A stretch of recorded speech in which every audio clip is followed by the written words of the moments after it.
Welcome to Creepypasta Theater, a show where we explore the strange world of creepypasta. Join us as we hear tales best left untold, travel roads best left unexplored, and see sights best left unseen. Today's story, Holder of the Empty House, written by CiAcoustiCorgi. This story is the author's entry for Cornconic's Holders Revival Writing Contest and can be found on creepypasta.fandom.com. This story is protected by Creative Commons license. In any country, in any city, go to any real estate office or halfway house you can get yourself into.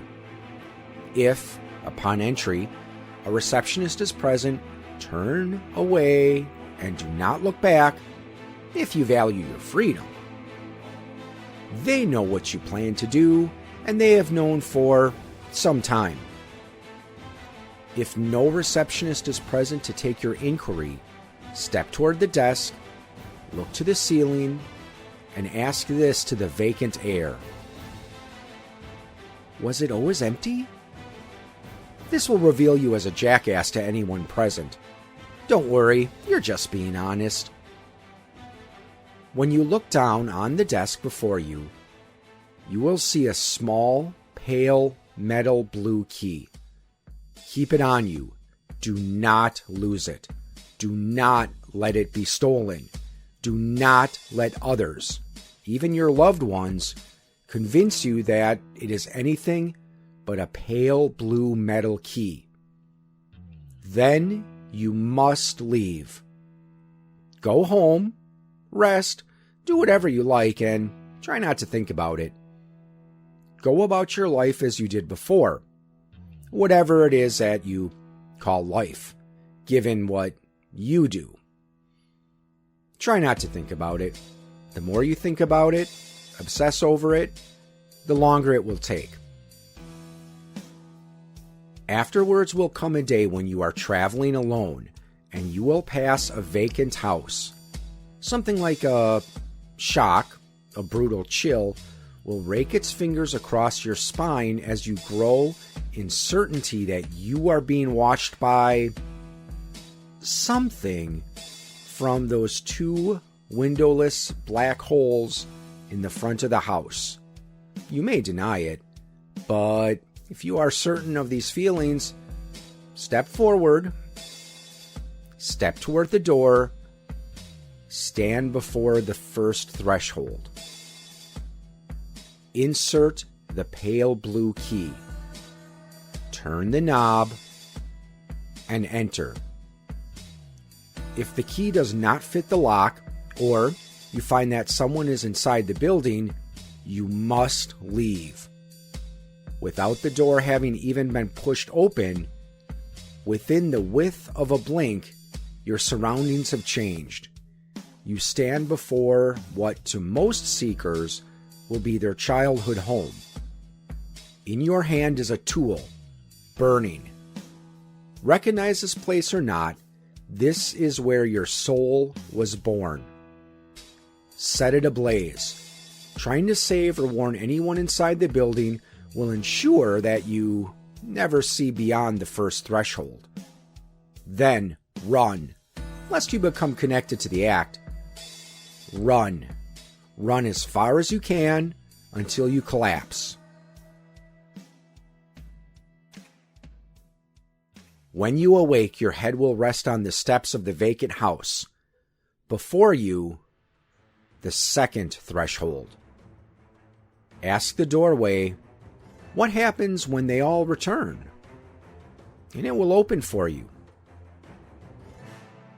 Before you, inside the building, is a well-lit hallway lit by a string of chandeliers, which seems to go on forever. Wipe your feet and close the door behind you on the way in. A sign inside, above the door, states, "You are not wanted. This is the hallway world. It is one long hallway composed of mirrored surfaces, doors, and alcoves on each side, endlessly stretching forward at a slight curve so you can never see the end. You sometimes wondered why your dreams never came true, why you always felt so off course.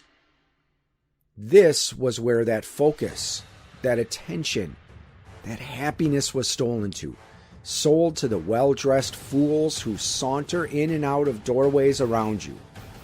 But keep straight ahead. Avoid any distraction, temptation to strike the opulent cretins, for they have a guardian which dwells above you in the darkness of the triangular ceiling. It watches, following any intruders. Look up, and you shall see its eyes, two pinpricks of light in the darkness. Behave yourself. They say the hooks between its fingers can rend your own birth from you. Continue down the hallway until you reach the lady in the red dress. This may take hours. This may take weeks. If you enter one of the doorways on either side, you may not be able to find your way back through the endless decadence. The lady in the red dress will be waiting for you, leaning against the wall, holding a glass of wine in one satin-gloved hand. The lady is ravishingly beautiful, regardless of one's sexuality, and will attempt her best to hook you into a conversation. Ignore her advances. Ask her to see the holder of the empty house. She will refuse. Drop the key into her wine glass and recite the following to her. There is a churn of violence inside of your gut which threatens to spill out onto the ground and across the floor in front of everyone. A spoilage of this life of yours, a foul thing which was birthed inside of you and became you as you melted into it. The house has always stood, but you shall rot. Her expression will change. She becomes angered, afraid. I expect she will smack you, berate you. Expect to taste blood. You deserve it. She will swallow the key. Expect her to run. Follow her. Chase her until you reach a stone chamber with a round, domed roof where the guardian cannot follow. Grab her. Bash her head into the floor. She will not make it easy. Hurt her until she stops moving, until her breathing stops. Pull the blue key from between her teeth. Rise. Turn away to leave. Do not ignore the laughing behind you as the lady in red rises. She should be so pleased. She knew this was coming, as all of them have. The stone roof above you will peel away, brick by brick, as if torn apart by a tornado, revealing a sky of bright mauve and red stars. The lady will stand, laughing as her own face, her own form will be swept away like so many grains of sand until you stand alone before the sky. And before you, the twilight world. Yourself, now inside the remnant frame of the empty house. It has always been there, and always shall. The only secret which has ever mattered. It knew your father's father, and it knew the presence of the holders before they had names. Some say its corruption birthed the world. Its surfaces are bare of paint or ornament, its halls devoid of light beyond the dim light which trickles in from the starlit outside, illuminating just enough that you can see the edges and corners of the house, the shapes and walls. It is quiet. A slight hum of some distant wind which does not blow. The creaking of footsteps can be heard throughout the house, but for hours you will never see another soul. You will hear the whispers first, before you see their source. Ignore them. For now, ignore the husks of men which litter the floor by the entryway. Ignore them if one of them touches you and a voice screams inside your head that they were seekers too. That voice is not your own. Downstairs is a tiny foyer, a kitchen devoid of food or ornament, a bathroom with a hole into the black where the toilet has been, a living room strewn with anonymous trash where furniture had once been. Outside on one side of the house is a field of stars with no ground underneath. On the other side of the house is a seemingly endless field of grayish grass blowing in an unseen wind where, along the horizon, vague shadows of buildings may be seen outlined in the foggy darkness. I cannot advise trying to leave through the field, lest you wish to end up like one of the guests on the ground by the door, their childhood memories leaking out through their pores. Get used to the quiet, if you can. Head up the stairs. Above are 3 empty bedrooms. Dust still collected around where the furniture had once been, and a single locked door. Bang on the door all you like. Kick it down. Try to break it. It will not yield. Not to any holder or man. Sit. Wait. You don't have much choice, although you may always leave through the front door. You will not be welcomed back, not without a new key. Explore if you will. In time, you will see that the indentations where the objects once were, where they had all been at one time so long ago. If you have carried any objects on you, any holders, expect an irresistible compulsion to place it there, to leave them there. Sit alone and contemplate all that you have done to get here. Because the truth is, it never mattered what you were told you needed to do. There is nothing to fight. There is no hand to be forced, no ritual which can enforce sequence of events.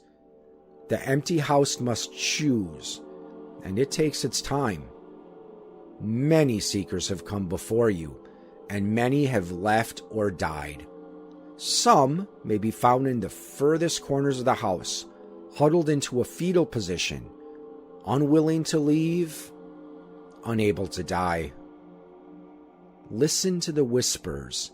Sit like them, and in time, you will see the shadows, forms darker than the darkness itself, which slide along the walls. They have been watching you since you arrived. The house decides if the door opens, but they decide if you can stay there. I suggest you make friends with the shadows. Just be careful with what they ask for. If it has chosen you, the locked room upstairs will open for you, and you alone. The room is devoid of windows and devoid of the scant starlight which filters into every room of the house. Along the walls, floor, and ceiling is a writhing carpet of insects, arachnids, and all manner of things that crawl. You must search the room, careful not to create any additional light or make any loud noises, lest you join the corpses hiding underneath the writhing pile. Each of them was covered by the swarm, eaten alive skin first, and then inward. then the remains of their body, living or not, used as fertile ground for the insect's eggs. You must search this space, reaching through the writhing insects along the floor until you find it. Cold and metal, heavy, and irregular in shape. This tarnished doorknob and lock set is object 738. With it, you will always be able to return to the house. And in darkness, you will never be alone.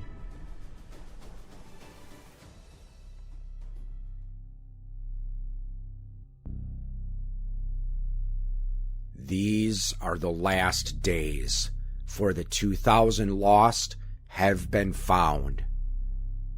All have a place within the empty house.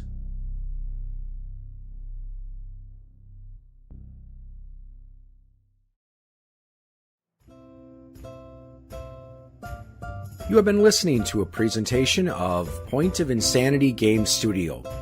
Visit us on the web at www.poigamestudio.com.